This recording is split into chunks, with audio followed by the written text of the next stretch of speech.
Hey, in this brief lecture, I want to talk about Spanish Texas and the political boundaries, the borders of Spanish Texas. So when we think about Texas today, of course, we think about the beautiful shape of Texas. It goes all the way out to El Paso. It doesn't quite show up on this map, the Panhandle, et cetera, et cetera. The Spanish did not think about Texas in this way, nor did the Mexicans, actually, after 1821. The Spanish government and the Mexican government. For the Spanish government and the Mexican government, Texas consisted of this kind of green blob that circling. So if you have a second, take a look at this video. The green blob is also on the map of the Spanish missions and Spanish Indian map I posted last week and asked you to look at. It's the dark greenish area. So from the point of view of Mexico City and Madrid, the southern border of Texas was not the Rio Grande, and I can't stress that enough. The southern border of Spanish Texas and later Mexican Texas was the Nueces River, which of course goes through Corpus Christi. And the western border of Texas was just a little bit west of the San Antonio area. And this kind of undistinguished kind of green blob, the boundaries were, except for the Nueces, were not really set in stone.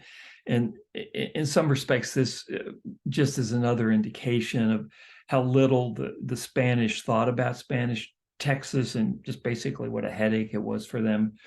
But from the Spanish point of view, Spanish Texas stretched into what today is Western Louisiana.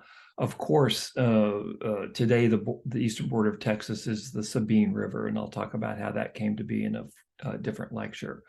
So just as you take a look at this, I just want you to know that this is what Texas looked like from the point of view of Mexico City, from the point of view of Spain, in terms of what the borders were of Texas until really 1836, and even beyond that until 1848.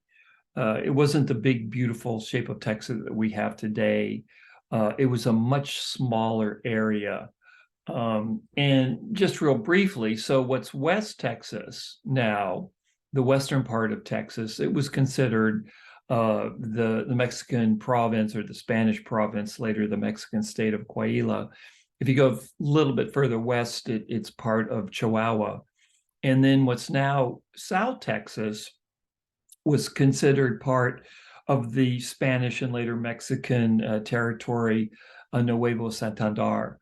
So Texas, in short, had a very, very different shape, very, very different borders until 1836, 1848. Certainly, very different borders today versus the Spanish period, with again the firmest border being the Nueces River, not the Rio Grande.